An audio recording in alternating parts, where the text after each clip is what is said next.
A lot of fun to watch, and we look forward to recapping a full day so far when we see you at the half. Hi, KC, thanks. Yet this is leaning towards being the Billy Richmond game of his career. What a start for him. Meanwhile, Keyshawn Murphy, with Auburn playing without Keyshawn Hall, has carried his weight tonight. This is what would have been an and one, but he's got 16 to lead Auburn. He averages 10 a game. Yeah, he likes this matchup. He was the best big on the floor when they played Arkansas last time. And there's a comfort level here for Murphy. Here's Ewan playing maskless now, trying to saw that Auburn zone, and that has slowed Arkansas down a bit. And you see Auburn slowing it down, walking it up the court intentionally. It's not that they can't play fast. They just know for this specific game, gives them the best chance. Pettiford 4 for 5 from the floor. He loves that mid-range right there on the floor, and they get him for the foul. It's a hot Pettiford for the push-off. Yeah, he kind of gets stuck there in that mid-range, couldn't get it off. He's got to keep using the rest of the clock. There's been a couple times he's found himself with 10 to 12 seconds, and he's trying to force a tough one mid-range.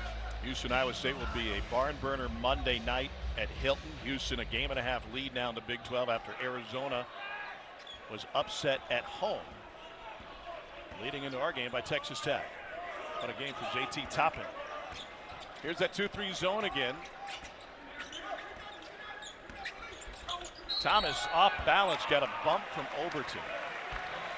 And that is the first on Kevin Overton. Sunday afternoon over on ABC, it's a women's doubleheader. 1 Eastern, number 21 North Carolina meets 11th ranked Duke in the Battle of the Blues. And Madison Booker and 4th ranked Texas take on number 22 Tennessee on Rocky Top. Both games also available on the ESPN app. And neither coach at Texas or at Tennessee seems to be very happy with their respective programs, even though Tennessee blew out Missouri on Thursday night. And not afraid to be vocal and outspoken about it publicly, as Vic Schaefer let his thoughts be known that he needs more heart from his team, and Kim Caldwell doing the same. You think he wanted more heart just because it was Valentine's Day? Maybe they made up today. Here's Malik Thomas at the free throw line. One of two fantastic freshmen in John Calipari's backcourt. It's the highest scoring freshman duo in college basketball, and if that wasn't good enough, well, Cal just added the number 3 recruit in the nation today for next year's class. Or pardon me, yesterday they got it. Murphy going to work again and used every bit of the rim for that bounce. An 18-point first half for Keyshawn Murphy, who transferred to Auburn from Mississippi State. Arkansas has good rim protection, but if you can give them the first bump, you can get good looks if they don't block your shot.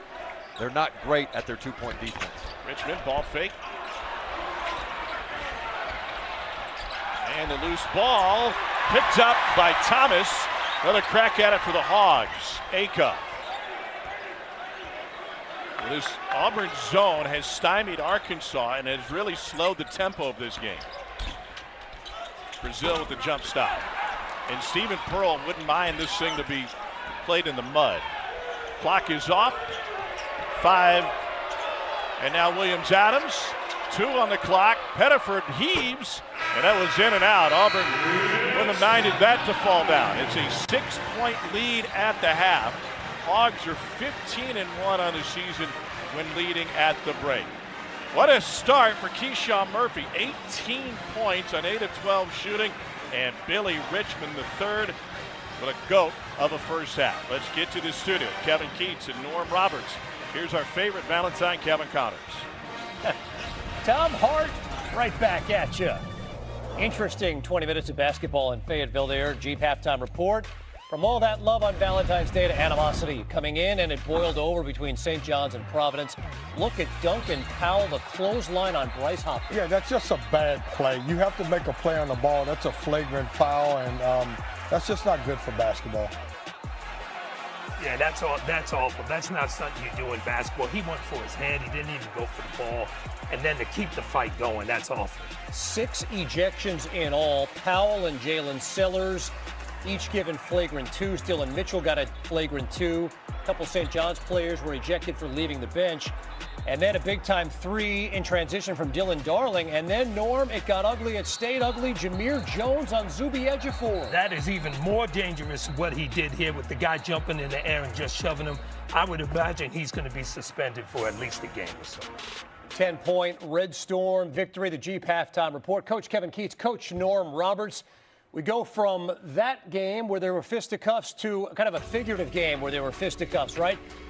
Number 1 overall seed for Joe Lunardi entering the day, Arizona, but coming off the loss earlier this week against Kansas. What a second half for JT Toppin. Well, incredible second half. You know, for the game, he had 31 points and 13 rebounds. But when you look at what he did in overtime with those 8 points, man, the ball has to go through him. They have to play through him to be successful. I mean, the toughness that Texas Tech showed, getting the ball to Atwell, even though he was shooting it bad, making those big threes, but it was the toughness of their whole team. Texas Tech had a chance to win it, tied at 66. Great defense from Toby Awaka. So we go to overtime. In overtime, Norm, Atwell's at it again. Oh, you got to find him. They lose him. He gets up an open three on that shot. They score inside there, but you got to know where he is at all times, and he was ready to let it go. Well, that's a big three, and he did a great job, Atwell, moving without the basketball. Texas Tech, after this shot by Jaden Bradley is off the mark, hangs on to win it 78-75 in overtime, and another enormous win for the Red Raiders. They had that neutral site win at Madison Square Garden over Duke, knocked off Houston in Lubbock, beat BYU in Lubbock, and then today as well. And you know, Kev, for all the great freshmen in college basketball and for so many great freshmen in the Big 12, and they all deserve their flowers, how about the reigning player of the year? Why was JT Toppin the difference? Well, he's such a hard guard. Like, if you try to front